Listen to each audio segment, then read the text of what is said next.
के मुआवन ने अपनी ट्वीट के ज़रिए लीडर ऑफ अपोजिशन, अरकान opposition, speaker of national assembly और कौमी असम्बली के इस्तेहकाक को चैलेंज किया है। नईमुल हक साहब का ट्वीट, जिसमें उन्होंने, जो कि वज़ीर आज़म इमरान ख़ान की ज़बान बोलते हैं, इसके बारे में किसी को शुबा नहीं है, तो लिहाजा जो नईमुल हक साहब बात करते हैं वो ख़ुद नहीं करते, उनकी ज़ुबान से इमरान ख़ान बोलते हैं। और उन्होंने फरमाया कि शहबाज शरीफ साहब को और उनके चमचों को कौमी असम्बली में बिहेव करना चाहिए। अगर वो बिहेव नहीं करेंगे तो उनका प्रोडक्शन ऑर्डर रिवोक होगा और ये लोग जेलों में सड़ेंगे। इससे बड़ा क्या सबूत हो सकता है कि इस वक्त जो अपोजिशन के ख़िलाफ़ इंतकामी कार्रवाइयों का सिलसिला चल रहा है, अपोजिशन लीडरों को जो जेलों में डाला जा रहा है, वो किसके हुक्म से डाला जा रहा है। मैं इस्तदा करूँगा चीफ़ जस्टिस सुप्रीम कोर्ट से भी कि वो भी नोटिस लें कि किस तरह कोई वज़ीर आज़म का मुआवन ये इख्तियार रखता है कि वो अपोजिशन के लोगों को जेलों में सड़ने के लिए फेंक सकता है। किस पाकिस्तान के कानून के तहत एक मुआवन ख़ुसूसी वज़ीर आज़म का, जो वज़ीर आज़म के ईमा पे बोलता है, उनका तर्जुमान है, वो इस तरह की अपोजिशन को धमकियां दे सकता है? क्या वो कोई अदालत है? क्या वो कोई कोर्ट है? और फिर कौमी असम्बली के कवानीन के तहत ये इस्तेहकाक और ये इख्तियार खालिसतन स्पीकर कौमी असम्बली का है।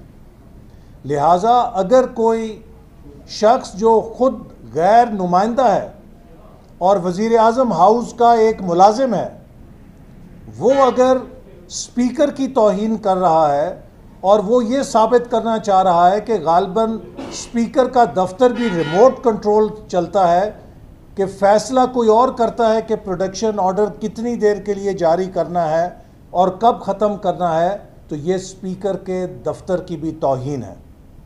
अपोजिशन ने आज इसके लिए स्पीकर कौमी असम्बली के दफ्तर में ख़ुद मिलकर प्रिविलेज मोशन दाखिल की है और मैं स्पीकर कौमी असम्बली से भी इस्तदा करता हूँ कि वो इस मामले का फौरी तौर पे नोटिस लें।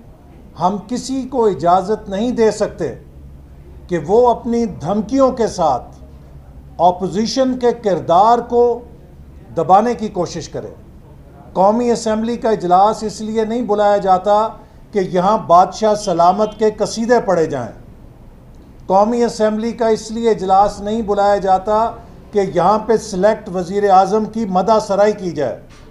कौमी असम्बली का इजलास इसलिए बुलाया जाता है कि यहाँ अपने ज़मीर के मुताबिक अपोजिशन अपना इख्तलाफ बग़ैर किसी खौफ के, ख़तर के करे और हुकूमत अपने एजेंडे को आगे बढ़ाने के लिए, असम्बली की कार्रवाई को कामयाब रखने के लिए असम्बली का माहौल अच्छा रखे।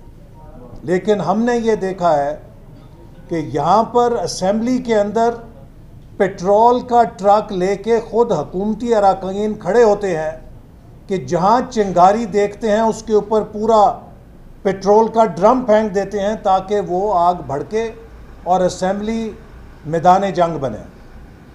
ये शायद दुनिया में पहली हुकूमत है जिसे हुकूमत करने का ढब नहीं आ रहा। वो अपोजिशन से ज़्यादा असम्बली को मैदान जंग बनाने में दिलचस्पी रखते हैं। हमारा इससे नुकसान नहीं, चूँकि अपोजिशन का काम तो एहतजाज करना है, लेकिन जब हुकूमत भी असम्बली के अंदर एहतजाज करने वालों में शामिल हो जाए तो फिर असम्बली का कारोबार, असम्बली का बिज़नेस कैसे चलेगा। तो इसकी शदीद हम मज़म्मत करते हैं और हुक्मरानों को दो टोक अल्फाज में कहना चाहते हैं कि अगर वो पाकिस्तान में फैशिज़म नाफिज करना चाहते हैं, अगर इमरान ख़ान साहब पाकिस्तान के हिटलर बनना चाहते हैं, तो वो इसमें कामयाब नहीं हो सकते। पाकिस्तान की जमहूरी रवायात को, पाकिस्तान की अपोजिशन की आज़ादी को कोई सल्ब नहीं कर सकता। आज ऑपोजिशन के साथ हुकूमत ने गिला किया कि आपने वज़ीर आज़म की मौजूदगी में नारेबाजी क्यों की। तो हमने उन्हें तस्वीरें दिखाईं कि हमने तो बहुत महज़्ज़ब अंदाज में एहतजाज किया था, कोई अपनी नशिस्तों से नहीं हटा था। और जब पीटीआई ऑपोजिशन के अंदर थी तो हुल्लड़बाजी तब हुआ करती थी। तो अगर उस हुल्लड़बाजी के मनाजिर को सामने रखें तो हमारा एहतजाज नहायत जमहूरी था और पार्लिमानी आदाब के अंदर था।